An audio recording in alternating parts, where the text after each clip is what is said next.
दोस्तों तो फिर से मैं हाजिर हूँ 23 दिसंबर 2021 के डेली पीआईबी एनालिसिस के साथ। तो जितने भी इंपॉर्टेंट आर्टिकल्स होंगे वो सारे हम लोग डिस्कस करेंगे। चलिए आज का पहला आर्टिकल देखते हैं। पहला आर्टिकल है प्रधानमंत्री आवास योजना ग्रामीण। इसके बेनिफिशरीज कितने करने हैं, कितने हो चुके हैं, क्या क्राइटेरिया है, कितने स्क्वायर फीट ज़मीन दी जाती है, सारा एनालिसिस किया गया है इस न्यूज़ आर्टिकल में। पीआईबी की न्यूज़ है। देखते हैं आज का पहला आर्टिकल। प्रधानमंत्री आवास योजना ग्रामीण, टारगेट क्या है? 2.95 करोड़ 2.95 करोड़ हाउसेस का कंस्ट्रक्शन, यानी कि 2.95 करोड़ हाउसेस बनाने हैं। हाउसिंग फॉर ऑल का टारगेट है इन रूरल एरियाज। प्रधानमंत्री आवास योजना ग्रामीण है तो ग्रामीण इलाकों के लिए ही होगी। 2.95 करोड़ हाउसेस बनाने हैं, याद रखिएगा। मिनिस्ट्री ऑफ रूरल डेवलपमेंट का इनिशिएटिव है। एक है प्रधानमंत्री आवास योजना शहरी, वो ministry of housing and urban affairs का इनिशिएटिव है। इतना अंतर है। तो प्रधानमंत्री आवास योजना ग्रामीण के तहत टारगेट कितना है? 2.95 करोड़ हाउसेस का। बेनिफिशरीज जो लाभार्थी होते हैं उनको आइडेंटिफाई कैसे किया जाता है? आइडेंटिफाई किया जाता है सोशियो इकोनॉमिक कास्ट सेंसस 2011 के आधार पर। और इनको आइडेंटिफाई करने का काम कौन करता है? राज्य सरकारें।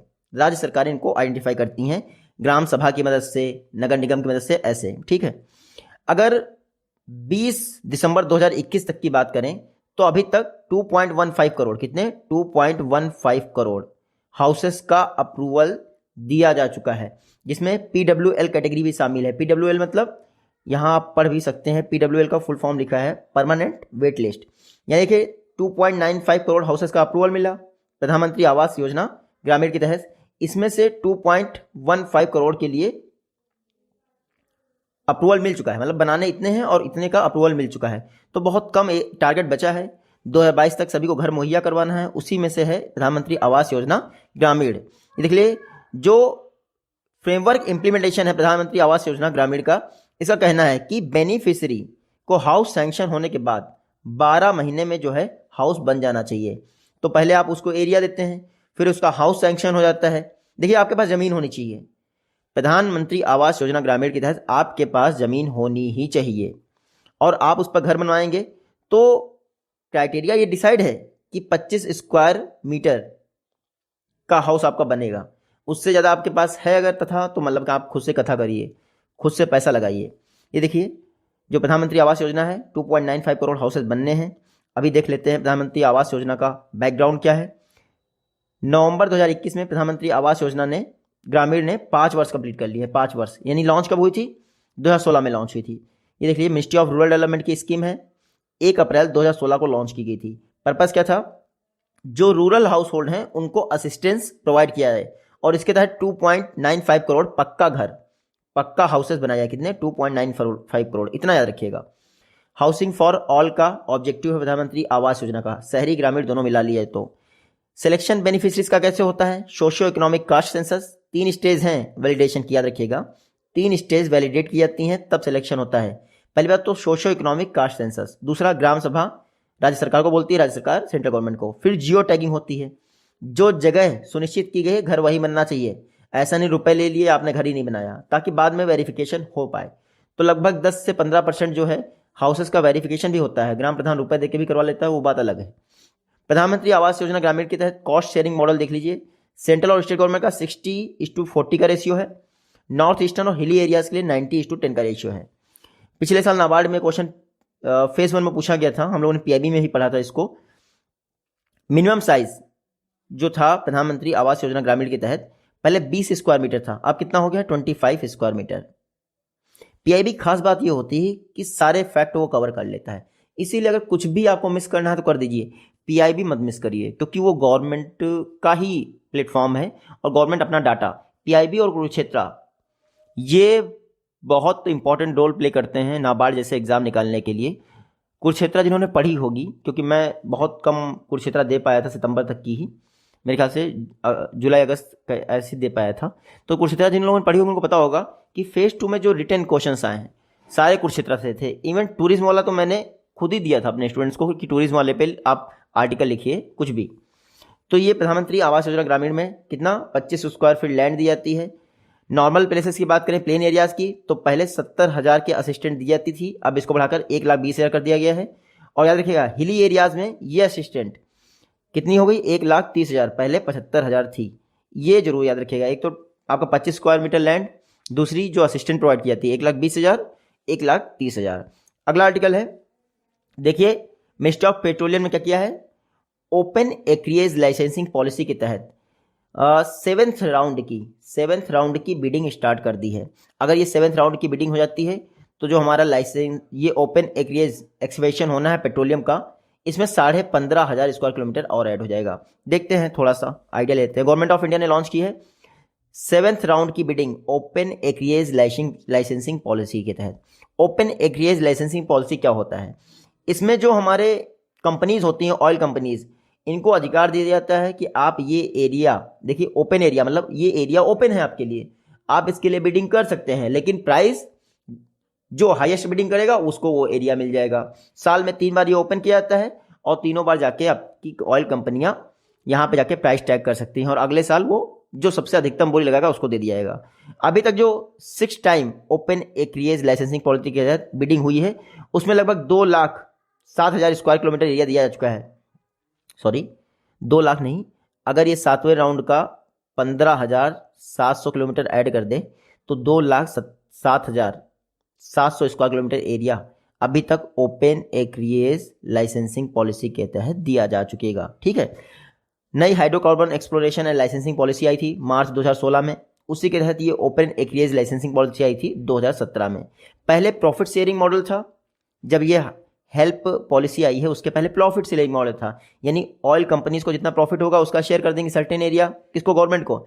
लेकिन ऑयल कंपनीज हमेशा रोती रहती थी, भैया पानी भर गया, सैंड फिल हो गई, प्रोडक्शन नहीं हो रहा, प्रॉफिट हो ही नहीं रहा है, तो हमेशा गवर्नमेंट का घाटा होता था और ऑयल कंपनियां मुनाफा कमाती थी। लेकिन हेल्प पॉलिसी आ गई, इसके बाद क्या हुआ, रेवेन्यू शेयरिंग मॉडल आ गया। अब बच के कहाँ जाओगे, अब तो आपको शेयर करना ही पड़ेगा। तो ओपन एक्रिएज लाइसेंसिंग पॉलिसी का सबसे अच्छा फंडा यही है कि लो भैया, आपको ये एरिया आप सेलेक्ट कर लो, आपने अपनी मनपसंद से सेलेक्ट किया, हमें इतना पैसा दे दो और आप कितना भी एक्सप्लोरेशन करो, हम पूछने नहीं आएंगे आपसे। ठीक है। इंडिया वर्ल्ड का 3rd लार्जेस्ट कंज्यूमर है ऑयल का, आप सभी को पता है। गवर्नमेंट ऑफ इंडिया का टारगेट है, ये हेल्प पॉलिसी जो 2015 में लॉन्च की थी, प्राइम मिनिस्टर मोदी जी का टारगेट था कि 2022 तक ऑयल पर जो इंपोर्ट डिपेंडेंसी है 10% कम करना, लेकिन वो इसके अपोजिट हुई है, बढ़ गई है, याद रखिएगा। ये देख लीजिए, इंपोर्ट डिपेंडेंसी 86 से 87% ही रही है 2021-22 में, मतलब घटी तो है नहीं, बढ़ और गई है। ओपन एक्रिएज लाइसेंसिंग पॉलिसी मैंने आपको बताया था, हेल्प पॉलिसी आई थी 2016 में, 2015 में कहा गया और हेल्प पॉलिसी आ गई 2016 में। हेल्प के तहत ही आपका ये नेल्प आ गई और ओपन एक्रिएज लाइसेंसिंग पॉलिसी आ गई। इसके अलावा नेशनल डाटा रिपोजिटरी भी आ गया जून 2017 में। ओपन एक्रिएज लाइसेंसिंग पॉलिसी का मतलब मैंने आपको बता दिया, रेवेन्यू शेयरिंग मॉडल है, आपको अधिकार दिया जाता है, साल में 3 बार बिडिंग होती है, आप जाके सेलेक्ट कर सकते हो, हाईएस्ट प्राइस जो लगा देगा उसको दे दिया जाएगा, वो गैस या फिर ऑयल का फील्ड। नेट इंपोर्ट अगर क्रूड ऑयल का दिखा है तो इंक्रीज हुआ है, भले ही आपने हेल्प लॉन्च कर दिया हो, नेल्प लॉन्च कर दिया है, OLP लॉन्च कर दिया, कुछ भी लॉन्च कर दिया हो। ये देख लीजिए 2006-7 में जो क्रूड ऑयल का इंपोर्ट हम लोग करते थे 1,111 मीट्रिक टन करते थे, लेकिन अब कितना हो गया है, जस्ट डबल हो गया है, 202 मीट्रिक टन के आसपास। तो कुछ भी लॉन्च करो, अगर उसको सही तरीके से नहीं करते हैं आप तो वो आप मतलब झेलना ही पड़ता कभी ना कभी। अगला आर्टिकल है एडिबल ऑयल, खाद्य तेल पर नेशनल मिशन। कल भी हम लोगों ने पढ़ा था, आज फिर से हो रहा है, तो यही फायदा होता है, कंटिन्यू कर लेक्चर देखते रहते हैं। पहले आप बोलोगे कंटिन्यू डालो तो तब तो हम देखें, हाँ ठीक है, फिर भी कंटिन्यू अगर आप देखते रहेंगे तो ये है, आपकी नॉलेज इंक्रीज होती रहेगी और नॉलेज स्टेबल रहेगी। चलिए देखते हैं national mission on edible oil. हाल ही में 2020 में क्या हुआ, रीअसेसमेंट कमेटी बनाई गई ICAR के द्वारा कि जो पाम ऑयल कल्टीवेशन के लिए इंडिया में एरिया है, जो पोटेंशियल एरिया हैं उनको आइडेंटिफाई किया जाए और गवर्नमेंट को बताया जाए कि भैया पाम ऑयल का कल्टीवेशन यहाँ हो सकता है। हमारे यहाँ नॉर्थ ईस्ट एरिया हुआ या अंडमान निकोबार द्वीप समूह, यहाँ पर बहुत पोटेंशियल है कि पाम ऑयल का कल्टीवेशन किया जा सके। अब पाम ऑयल का कल्टीवेशन, क्योंकि पाम ऑयल खाद्य तेल है और हम लोग मलेशिया से आयात करते हैं, निर्यात तो हम करते ही नहीं, आपको पता ही है। ठीक है, राइस और वीट, राइस ही हम लोग मोस्टली एक्सपोर्ट करते हैं, वीट भी नहीं करते हैं। रीअसेसमेंट कमेटी ने बताया है, जो ये पाम ऑयल कल्टीवेशन के लिए बनी थी, उसने बताया है कि 22 राज्यों में 27.99 लाख हेक्टेयर, कितना 27.99 लाख हेक्टेयर ऐसा है जहां पर ऑयल पाम का कल्टीवेशन किया सकता है। तो 22 राज्यों में लगभग 28 लाख हेक्टेयर एरिया है जहां पर ऑयल पाम का कल्टीवेशन किया जा सकता है। ICAR कमेटी ने यह भी बताया है कि रेन फेड कैटेगरी में 5 पैरामीटर होने चाहिए, rainfall, minimum temperature, evolution, slope, soil depth, ये सब कुछ होना चाहिए, ड्राई पीरियड कितना है। रेनफॉल कंडीशन में ये बताया है कि ऑयल पाम को लगभग 1800 मिलीमीटर का रेनफॉल रिक्वायर्ड है, ठीक है, लगभग 150 मिलीमीटर पर मंथ होना ही चाहिए। इरिगेटेड कंडीशन की बात करें तो रेनफॉल को 7% वेटेज, तब भी यानी अगर सिंचाई भी हो रही तब भी रेनफॉल को का 7% वेटेज दिया गया है, ऐसा नहीं रेनफॉल होगा ही नहीं वहाँ पे। ICAR ने अलग से बताया है कि भैया ये हाईली सुटेबल एरिया होता है अगर 1000 mm से ऊपर रेनफॉल हो रहा है, ये सब कुछ बताया उसने। हमारे लिए इंपॉर्टेंट है national mission on edible oil oil palm, NMEO oil palm, national edible oil mission oil palm self reliable बनाना चाहता है इंडिया को एडिबल ऑयल में। 11,000 करोड़ का इन्वेस्टमेंट किया जाएगा, कितना, 11,000 करोड़ अगले 5 वर्षों तक पाम ऑयल कल्टीवेशन के लिए। पर्पज़ है जो डोमेस्टिक एडिबल ऑयल प्राइसेस हैं उनको बेहतरीन करना, और जो पाम ऑयल प्रोडक्शन है उसको 11 लाख मीट्रिक टन तक करना 2025-26 तक। तो पहली बात तो अगले 5 वर्ष में 11,000 करोड़ का इन्वेस्टमेंट, अगले 5 वर्ष में जो ऑयल पाम प्रोडक्शन है उसको 11 लाख मीट्रिक टन, ये कुछ चीज़ें याद रखिएगा आप। उसके अलावा ये जो national mission on edible oil है इसका टारगेट है 2025-26 तक जो ऑयल पाम कल्टीवेशन एरिया है उसको 10 लाख हेक्टेयर कर दिया जाए, कितना, 10 लाख हेक्टेयर, और 2029-30 तक कितना, 16.5 लाख हेक्टेयर कर दिया है। अभी जो ICAR कमेटी थी उसने क्या कहा था कि 22 राज्यों में लगभग 28 लाख हेक्टेयर ऐसा है जहां पे ऑयल पाम का कल्टीवेशन किया जा सकता है, लेकिन हम लोग अभी भी 10 लाख हेक्टेयर में नहीं कर रहे हैं, 6.7 के आसपास कर रहे हैं मेरे ख्याल से, सॉरी 6.7 नहीं, 3.3 लाख हेक्टेयर में कर रहे हैं। 6.7 हेक्टेयर ऐड करके ही ये 10 लाख हेक्टेयर पहुंचेगा 2025-26 तक, फिर 16.7 लाख हेक्टेयर होना है 2029-30 तक। तो ये है national mission on edible oil, ठीक है, नेशनल फूड सिक्योरिटी मिशन के तहत इसको शामिल कर लिया गया है।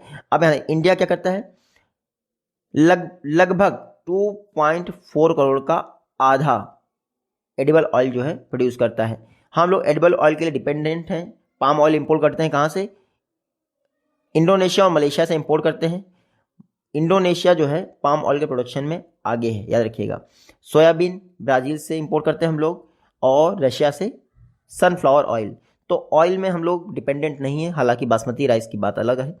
अगला आर्टिकल है production of organic cotton. State government हर तरह के कॉटन के प्रोडक्शन के लिए रिस्पॉन्सिबल है, चाहे वो ऑर्गेनिक हो या फिर इनऑर्गेनिक हो। अब ऐसा नहीं कि इनऑर्गेनिक है तो भैया सेंट्रल गवर्नमेंट करेगी, ऑर्गेनिक है तो ऐसा कुछ नहीं है। कॉटन प्रोडक्शन के लिए स्टेट गवर्नमेंट मतलब कि रिस्पॉन्सिबल है। Department of agriculture and farmer welfare ये सारे यूनिट्स को क्या कर रहे हैं, इनकरेज कर रहे हैं ताकि ऑर्गेनिक कॉटन प्रोडक्शन पे ध्यान दिया जाए। एपिडा में 2020 में क्या किया, Indian organic fibres and products के लिए standard for chain of custody बनाया। क्या, standard for chain of custody, यानी आप ऑर्गेनिक फाइबर या प्रोडक्ट क्या कर रहे हैं, प्रोड्यूस कर रहे हैं, तो एपिडा आपको पहली बात तो मार्क करेगा कि आप ऑर्गेनिक कल्टीवेशन कर रहे हैं, वो प्रोडक्ट आपसे लेने की कोशिश करेगा और उसको ब्रांडिंग करने की कोशिश करेगा। तो इस तरह से standard for chain of custody बन गई एपिडा द्वारा 2020 में, ताकि ऑर्गेनिक प्रोडक्ट्स को प्रमोट किया सके। Indian council for agricultural research, इन्होंने कई सारी बॉडीज़ के साथ मिलकर बताया है कि 64 नॉन बीटी कॉटन वेराइटीज़ 2017 से 2021 के बीच में अडॉप्ट की जा चुकी हैं ऑर्गेनिक कॉटन ग्रोवर्स द्वारा। एक तो पहली बात तो बीटी कॉटन कल्टीवेशन हमारे इंडिया में होता है जो कि GM जेनेटिकली मॉडिफाइड क्रॉप है, लेकिन इसके अलावा 64 गैर बीटी अप्रूव्ड वैरायटी हैं जिनको अपनाया गया है ऑर्गेनिक कॉटन ग्रोवर्स द्वारा। कॉटन टेक्सटाइल इंडस्ट्री की बात की जाए तो GM बीटी कॉटन आने के बाद इंडिया की मार्केट जो है बहुत तेजी से बूस्ट किया है, और एकदम से देखा जाए तो जो बीटी कॉटन है इंडिया के टोटल कॉटन प्रोडक्शन में या फिर कॉटन कल्टीवेशन एरिया में 95% को कवर करती है। बीटी कॉटन इंट्रोड्यूस की गई 2002 में, कब, 2002 में, और देखते देखते इसने जो है 95% एरिया कवर कर लिया। कॉटन कल्टीवेशन आपको पता है ब्लैक सॉइल चाहिए जो कि आयरन ऑक्साइड के कारण ब्लैक हो जाती है, फेरिक ऑक्साइड भी कई जगह पे कहते हैं उसको। डेक्कन प्लेट्यू में आप आराम से इसका कल्टीवेशन देख पाएंगे। टॉप कॉटन प्रोडक्शन स्टेट कौन से हैं, गुजरात, महाराष्ट्र, क्योंकि डेक्कन प्लेट्यू पे है इसीलिए। BT cotton genetically modified organism है। बीटी मतलब बैसिलस थुरिंजेसिस, ये एक बैक्टीरिया या फिर जो भी है पेस्ट रेजिस्टेंट वैरायटी होती है बीटी कॉटन की, जो आपने सुना होगा पिंक बोलवर्म।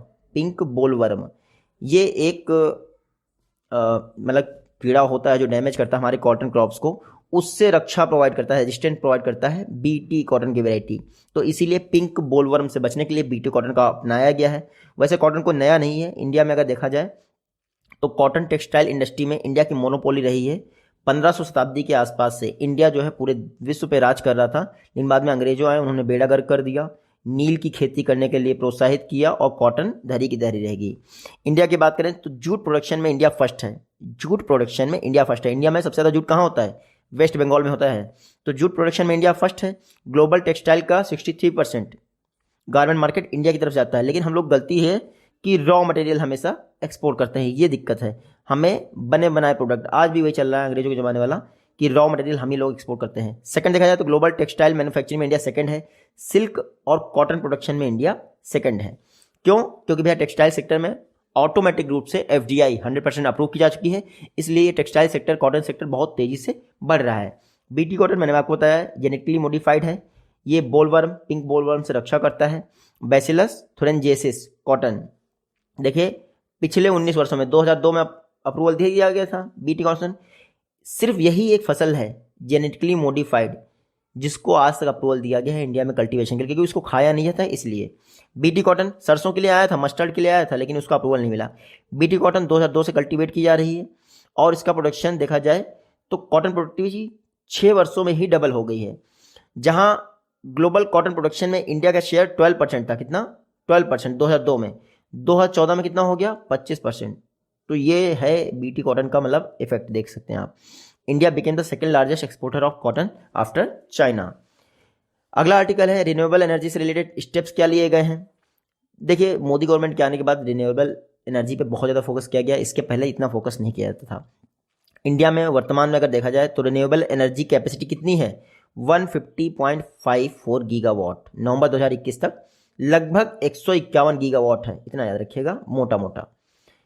जब मोदी गवर्नमेंट आई 2014 में तो गीगावाट में इंस्टॉल्ड कैपेसिटी क्या थी रिन्यूएबल एनर्जी की? 76 गीगावाट। कितनी थी? 76 गीगावाट थी। अब ये जस्ट डबल हो गई, आप देख पा रहे होंगे, 76 से 151 गीगावाट हो गई, 97% का ग्रोथ। ये फैक्ट आपको याद रखना है, ठीक है।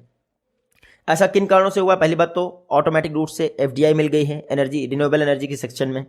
उसके बाद इंटर स्टेट ट्रांसमिशन सिस्टम जो चार्जेस हैं उनको वेव ऑफ किया गया है, हटाया गया है, कि पता लगा एक स्टेट क्या कर रहा है, विंड एनर्जी प्रोड्यूस कर रहा है और अगला स्टेट अगर ले रहा है तो उस पर कई सारे चार्जेस लग रहे हैं। तो ये कई सारी दिक्कतें थी। तो मोदी गवर्नमेंट ने कहा भैया 2025 30 जून 2025 के बाद अगर कोई state wind energy, solar energy produce करता है तो इंटर स्टेट चार्जेस नहीं लगेंगे एक्स्ट्रा अलग से। आप जैसे अपने स्टेट में सर्व करते हो वैसे ही अलग, ताकि रिन्यूएबल एनर्जी प्रोडक्शन को बढ़ाया जा सके। उसके अलावा रिन्यूएबल परचेज ऑब्लिगेशन लग गया है, यानी कि जितनी भी हमारी डिस्कॉम्स हैं उनको 25% एनर्जी जो है रिन्यूएबल सेक्टर से खरीदनी ही पड़ेगी, और ये 2022 से लगना शुरू हो गया है, याद रखिएगा। उसके अलावा नई ट्रांसमिशन लाइंस बनाई जा रही हैं जो कि हेल्प करेंगी। इंडिया वर्ल्ड में थर्ड लार्जेस्ट कंज्यूमर है इलेक्ट्रिसिटी का और थर्ड लार्जेस्ट प्रोड्यूसर भी है रिन्यूएबल एनर्जी का। तो कंज्यूमर इलेक्ट्रिसिटी के थर्ड लार्जेस्ट हैं और रिन्यूएबल एनर्जी के प्रोड्यूसर भी थर्ड लार्जेस्ट हैं। पूरे विश्व में 373 गीगावाट रिन्यूएबल एनर्जी बनती है, 136 गीगावाट इंडिया में बनती है। अब यहाँ पे देखिए 31 जुलाई 2021 तक क्या किया है इंडिया ने? सोलर एनर्जी कैपेसिटी इंडिया की हुई थी 43.9 यानी 44 गीगावाट हुई थी 31 जुलाई 2021 तक। इंडिया का टारगेट क्या है? इंडिया का टारगेट है फिनेंशियल ईयर 22 तक यानी मार्च 2023 तक सोलर एनर्जी 100 गीगावाट क्रिएट करना। इसमें से रूफ टॉप होगी आपकी 40 गीगावाट और ग्राउंड माउंटेड होगी 60 गीगावाट। इसके अलावा फिनेंशियल ईयर 22 के लिए टोटल रिन्यूएबल एनर्जी टारगेट क्या था? 175 गीगावाट। इस 175 गीगावाट में से 100 वाट आपकी सोलर एनर्जी थी जो ऊपर हम लोग पढ़ चुके हैं, जिसमें से 60 गीगावाट आपकी क्या है? ये है ग्राउंड माउंटेड और 40 गीगावाट है रूफ टॉप। लेकिन उसके अलावा ये जो 100 गीगावाट हो गई 175 में से, उसका बचा 75 में से 60 है आपकी किस लिए? विंड एनर्जी, और बाकी जो 15 बची वो स्मॉल हाइड्रो या अदर, चाहे बायो फ्यूल वगैरह हो, कुछ भी हो। अब इंडिया ने टारगेट किया है 2030 तक 450 गीगावाट। देखते हैं इसको अचीव करते हैं कि नहीं। ये मोदी गवर्नमेंट के आने के बाद बहुत कुछ हुआ है तो शायद ये भी कर लें। और सडनली जो ये रिन्यूएबल एनर्जी बढ़ी है तो ये मत सोचिएगा सोलर और विंड से बढ़ी है।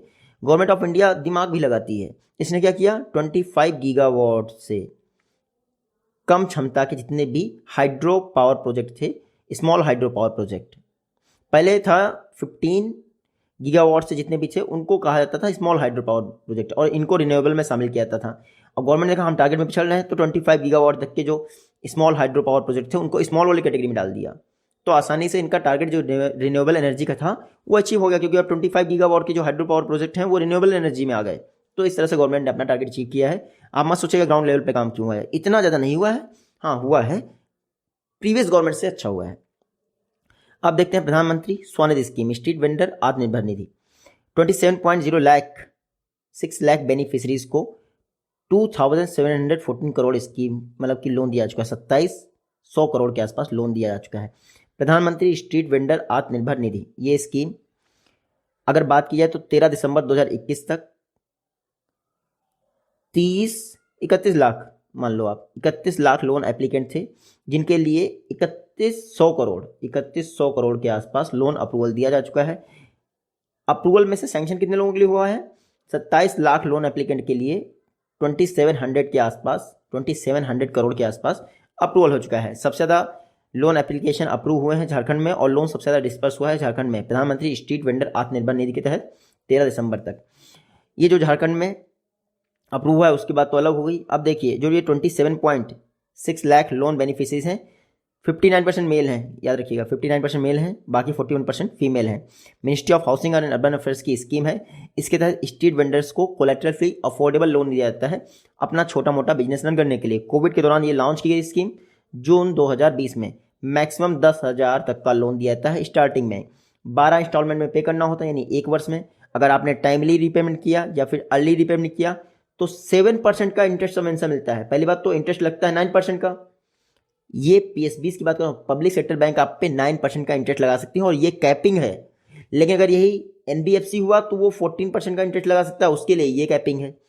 तो कैपिंग अलग अलग है आपकी प्रधानमंत्री स्ट्रीट वेंडर आत्मनिर्भर निधि के तहत, आप याद रखिएगा।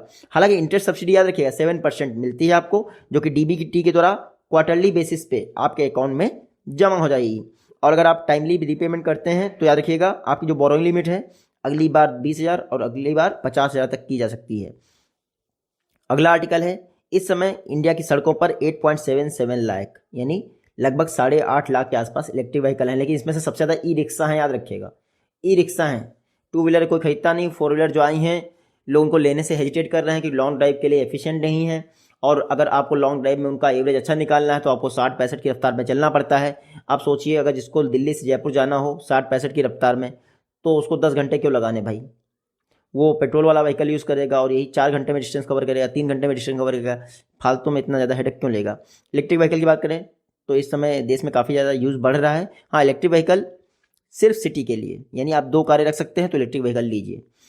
इस समय ministry of road transport and highways की ई वाहन पोर्टल पर 8.77 लाख इलेक्ट्रिक व्हीकल रजिस्टर्ड है। इनका कहना है कि ये जो 8.77 लाख हैं इंडियन रोड्स पे हैं, नहीं ये घर में खड़े हैं, याद रखिएगा। फेज 2 जो फेम इंडिया स्कीम का था वो इलेक्ट्रिक व्हीकल्स पर फोकस कर रहा था। 12 मई 2021 तक production link incentive scheme approve कर दी गई है। जो लिथियम आयन बैटरीज बना रहे हैं उनके लिए advance chemistry cell manufacturing unit setup करना पड़ेगा। तो एक तरह से आप ये मान लीजिए कि इलेक्ट्रिक व्हीकल जनरेट करने के लिए अगर आप 50 गीगावाट पर आवर तक का बैटरी प्लांट इस्टेब्लिश करते हैं तो गवर्नमेंट ऑफ इंडिया ने इसके लिए 5 वर्षों के लिए 18,100 करोड़ का अप्रूवल दिया है। प्रोडक्शन लिंक इंसेंटिव स्कीम पढ़ चुके हैं आप लोग, 13 सेक्टर के लिए है। उसमें से एक ये सेक्टर है advance chemistry cell battery storage in India electric vehicle के लिए। इस सेक्टर के लिए 18,100 करोड़ दिया गया है, यानी कि प्रोडक्शन लिंक इंसेंटिव, जैसे जैसे प्रोडक्शन बढ़ेगा तभी आपको इंसेंटिव मिलेगा। उसके अलावा ऑटो कंपनीज के लिए अलग से प्रोडक्शन लिंक इंसेंटिव स्कीम है 5 वर्षों के लिए, उसके लिए अलग से 25,938 करोड़ दिया गया है। तो दोनों के लिए आप अलग अलग याद रखिएगा अगर आपको इंपॉर्टेंट लगे तो। Fame India scheme faster adoption and manufacturing of electric and hybrid vehicle national electric mobility mission का पार्ट है, जो किसका है, नीति आयोग का इनिशिएटिव था। फेम इंडिया स्कीम आपको पता ही है, पर्पज़ है इलेक्ट्रिक व्हीकल को इंक्रीज करना। जो फेज 2 है फेम इंडिया स्कीम का उसमें 3 वर्षों के लिए यानी मार्च 2022 तक 10,000 करोड़ दिए गए हैं, ठीक है। जो फेज़ 1 था उसमें 1,000 करोड़ ही दिए गए थे और वो बहुत ही बेकार रहा था, अनसक्सेसफुल रहा था। फेम इंडिया स्कीम 2015 में लॉन्च की थी, पहला फेज़ खत्म हो गया, किसी को पता ही नहीं चला। फेज़ 2 जब आया तब लोगों को पता चला फेम इंडिया स्कीम काम कर रही है। 10,000 करोड़ दिए गए हैं फेज़ 2 में, याद रखिएगा। हाइब्रिड एंड इलेक्ट्रिक व्हीकल बनाना है, national electric mobility mission plan का पार्ट है। फेम इंडिया स्कीम का सेकंड फेज जो है रन किया जा रहा है। और गवर्नमेंट ने इलेक्ट्रिक टू व्हीलर के लिए जो इंसेंटिव है वो भी बढ़ा दिया है, 50% तक बढ़ा दिया है। पहले इलेक्ट्रिक टू व्हीलर के लिए पर किलोवाट आवर बैटरी के लिए आपको 10,000 तक का इंसेंटिव मिलता था। यानी आप इलेक्ट्रिक टू व्हीलर खरीदने जाएंगे, अगर वो इलेक्ट्रिक टू व्हीलर 1 लाख का है तो आपको 90,000 का मिलेगा। लेकिन गवर्नमेंट ऑफ इंडिया ने 5,000 और बढ़ा दिया, यानी 15,000 कर दिया है सब्सिडी, तो ये अभी आपको 85,000 का ही मिल जाएगा। हालांकि 4 व्हीलर के लिए ऐसा कुछ नहीं किया मेरे ख्याल से। ठीक है, तो मिलते हैं नेक्स्ट वीडियो में, तब तक take care, good bye and जय हिंद।